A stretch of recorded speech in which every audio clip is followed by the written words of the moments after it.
खामोश वाकयात में नए आने वाले दोस्तों से गुजारिश है कि चैनल को जरूर सब्सक्राइब करें और बेल आइकन पर जरूर क्लिक करें ताकि हर नई आने वाली वीडियो का नोटिफिकेशन आपको बर वक्त मिल सके। तो चलते हैं आज के एपिसोड की जानिब। सालार के लिए ये कंसर्ट उसकी जिंदगी का बेहतरीन कंसर्ट था।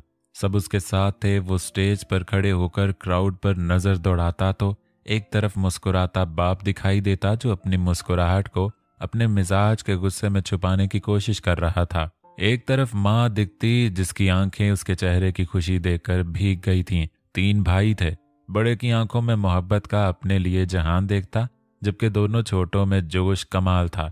भाभी थी, बहनें थीं, और जब अपने पहलू में देखता तो उसकी मोहब्बत थी। हाँ, यह गम बड़ा था कि उम्र के इस हिस्से में वो ये जान सका था कि उसका बाप जिसकी उसने मानी, जिसको अपना आइडियल समझा, वो उसका हकीकी बाप नहीं।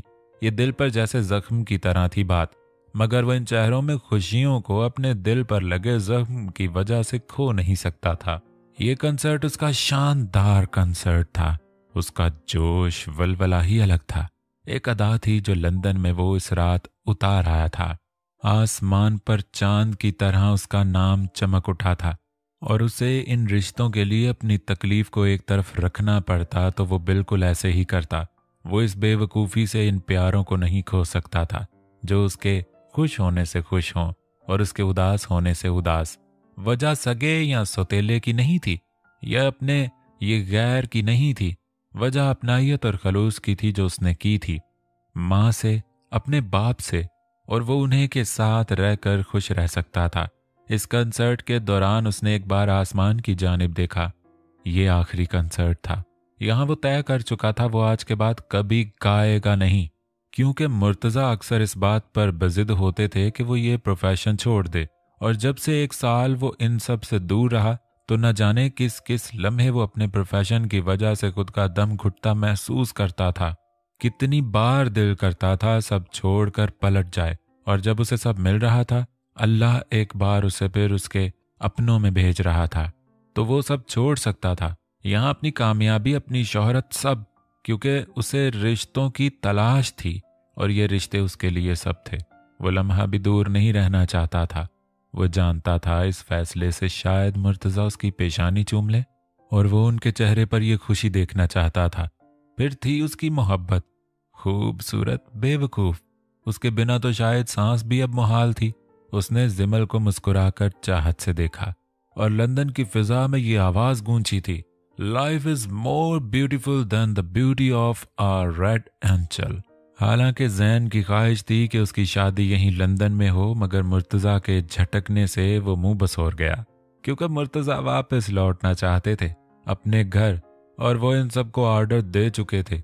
सालार की कंसर्ट की रात ही सबकी सुबह की फ्लाइट की टिकट्स बुक हैं, तो सब तैयारी कर लें।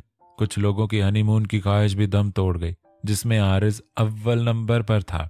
अलबत्ता आयत बहुत खुश थी, क्योंकि उसकी उन्हें हरकतों ने एक बार उसे फिर मुश्किल में डाल दिया था।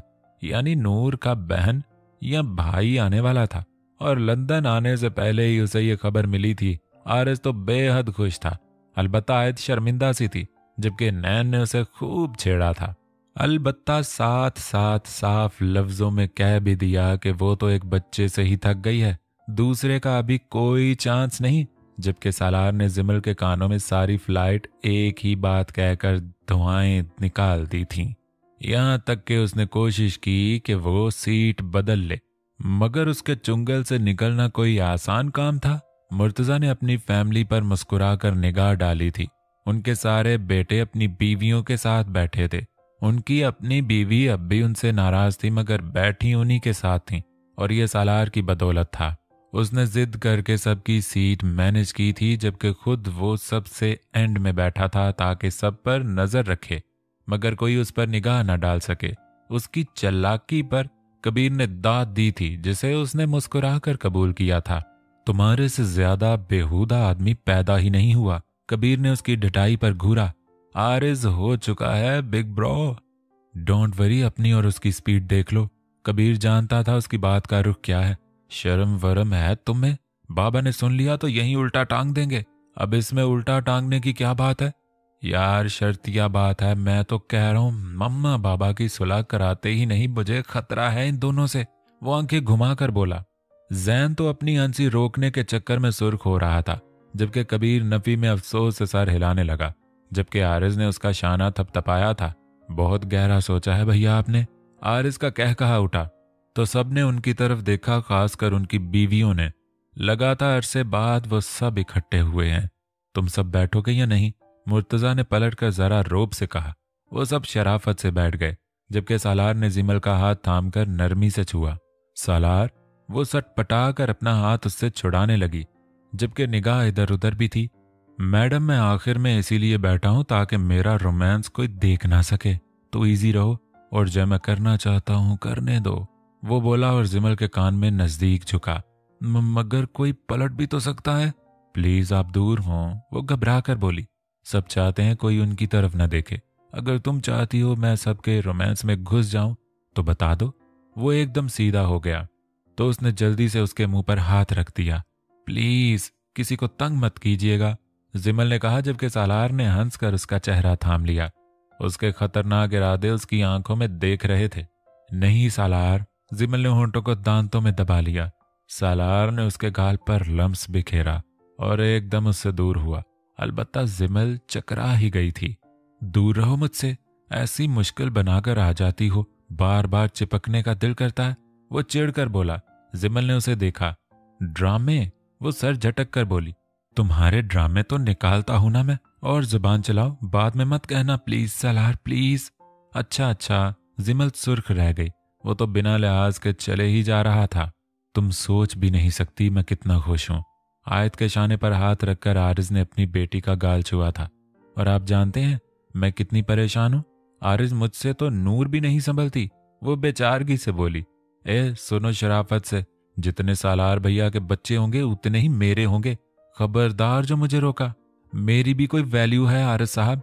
आयत ने आंखें घुमा कर देखा। मेरी मोटी सर आंखों पर तुम्हारी हर अदा, वो आंख दबा कर बोला। आयत ने घूरा, जबकि दोनों हंस दिए।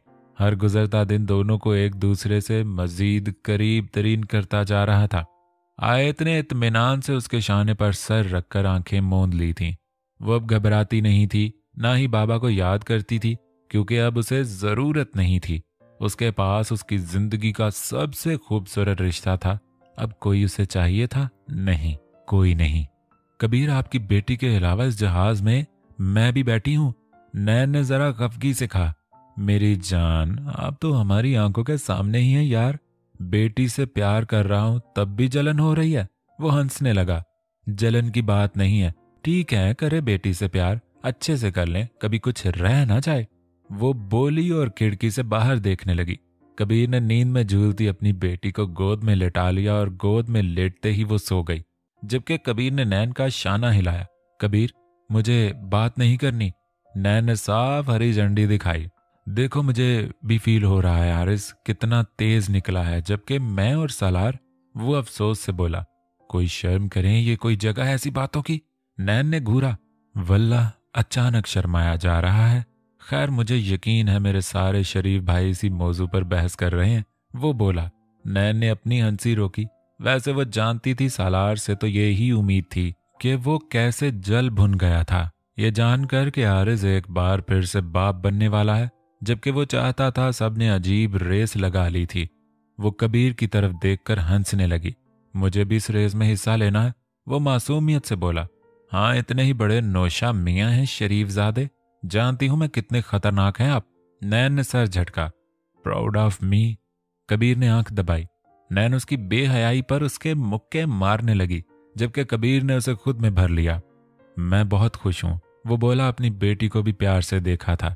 जानती हूं सालार बहुत अहम है आप सबके लिए, नैन ने कहा तो कबीर ने सर हिलाया। पहले भी बहुत था और अब तो बेहद हो गया है, वो बोला तो नैन ने सर हिला दिया, जैसे वो मान गई हो कि उनके रिश्ते आपस में बहुत मजबूत थे। मुर्तजा एक तनावर दरख्त थे, जबकि इनकी 4 शाखें और एक शाख भी उनके तन से जुदा नहीं हो सकती थी, ना होना चाहती थी। रिमशा जैन का फूला हुआ मुंह देख रही थी, मगर वो समझ नहीं पा रही थी कि मुंह फूले की वजह क्या है। उसने एक बार फिर से उसकी तरफ देखा। अब के जैन ने भी देखा। रिमशा ने निगाह फेर ली। एक बार शादी हो गई ना, ये नजरों की हेरा फेरी अच्छे से सिखा दूंगा। वो उसका हाथ अपने हाथ में जकड़ता जरा गुस्से से बोला। जैन, रिमशा ने हाथ छुड़ाना चाहा। कोई देख लेगा, वो परेशान हुई। देखता रहे, बीवी हो मेरी तुम। जब मैं कह रहा था कि तुम मेरे साथ बैठोगी तो तुम्हें क्या दौरे पड़े थे भाइयों के साथ बैठने के? वो जरा बिगड़े तेवरों में बोला। तायाबू क्या सोचते, ऐसे आप तो बेहयाई से बोल गए थे। रिमशा ने उसे शर्म दिलाई। वाह वाह, तायाबू के पास अपनी बीवी है तो वो जो भी सोचे हमारे बारे में वैसा ही सोचते जैसा सोचा जा सकता है। बात इतनी है कि 1 मिनट भी घर लौटकर मैं इंतजार नहीं करूंगा। वो बिगड़ा बिगड़ा जा रहा था। रिमशा ने अपनी हंसी रोकी। हंस क्यों रही हो? ये वैल्यू है मेरी? गुस्सा कर रहा हूं, खुद हंस रही हो। वो गुस्से से बोला। नहीं, बस सोच रही हूं। बचपन से लगता था ताया अब्बू के सारे बेटे दिमाग से क्रैक हैं। आज पता नहीं क्यों यकीन हो गया है। उसने मुंह पर हाथ रखा और विंडो की तरफ चेहरा मोड़ लिया। ये क्रैक शख्स रोमांस भी मैडनेसी से करता है। Just little wait and watch, उसने उसके कान में धीरे से कहा। रिमशा का दिल जोर से धड़का था। जैन अलबत्ता दूर हो गया। उसके भाई उसे बम से उड़ाते या नहीं, बाप जरूर उड़ा देता। वो सब घर पहुंच गए थे। मुर्तजा हाउस की खुशियां लौट आई थीं। पूरे घर की रौनक लौट आई थी और आते साथ ही जैन की शादी की तैयारियां शुरू हो गई थीं, जिसमें सब बढ़ चढ़कर हिस्सा ले रहे थे क्योंकि सब बहुत खुश थे। सईर और उसका बाप अपना घर छोड़कर कनाडा की फ्लाइट के लिए पैकिंग कर रहे थे क्योंकि वो दोनों पाकिस्तान से हमेशा के लिए चले जाना चाहते थे। वो दोनों हाल में आए। दोनों ने एक दूसरे की तरफ देखा। सुना है कि सालार लौट आया है। सईर के बाप ने उसे बताया। मुझे उनसे गर्ज नहीं। और सालार के असल बाप का क्या किया है तुमने? उन्होंने फिर से पूछा। साला लालची था, उसे तो दफा कर दिया मैंने। खैर चले, वो बोला। और इससे पहले वो लोग बाहर निकलते मुर्तजा साहब अपनी शाहाना चाल चलते सामने से दाखिल हुए। उनके पीछे कबीर एक तरफ संजीदा चेहरे लिए, जबकि दूसरी तरफ सालार मुर्तजा बेहद शानदार पर्सनालिटी के साथ गजब जलाल चेहरे पर लिए, जबकि पीछे जैन और आरिस के चेहरे वैसे ही थे। सालार ने उनके हैरान और परेशान चेहरों पर मुक्के बरसा दिए, जैसे बिना रोके बिना कुछ सोचे समझे वो सईर पर ऐसे तिल पड़ा जैसे कोई जंगली शेर अपने शिकारी को चीर फाड़ दे। जबकि कबीर, आरिज और जैन भी उसके बाप को पीट डाल चुके थे। सालार बिना सांस लिए सईर को मार रहा था, जैसे वो अपने अंदर की तकलीफ को खत्म कर देना चाहता हो। ये वो शख्स था जो उसके सामने ये हकीकत लाया था। काश वो छुपा कर रखता और उसे आखिरी सांस तक भी पता न चलता कि वो किसी और का बेटा था, मुर्तजा का नहीं। मगर ये शख्स उसे सारी उम्र की तकलीफ दे चुका था। तभी सालार ने उसकी जान पर बना दी थी, यहां तक कि वो अधमरा हो गया। मुर्तजा ने उसे दूर खींचा। लोगों के पैसे मारे हैं इन दोनों ने, बाकी बदला इनसे पुलिस लेगी। मुर्तजा बोले। सालार ने सईर पर थूक दिया। ये असलियत है सालार मुर्तजा की और ये असलियत है सईर की। वो धाड़ा था, उसको नखुवत से देखा। तो गाइस, कैसी लगी आपको सेकंड लास्ट एपिसोड? खुशियां दोबारा लौट आई हैं, सब लोग घर में वापस आ चुके हैं, सईर की पिटाई खूब हो चुकी है। तो उम्मीद करता हूं एपिसोड आपको पसंद आई होगी। लास्ट एपिसोड का इंतजार कीजिए, जल्द ही मिलने वाली है आपको।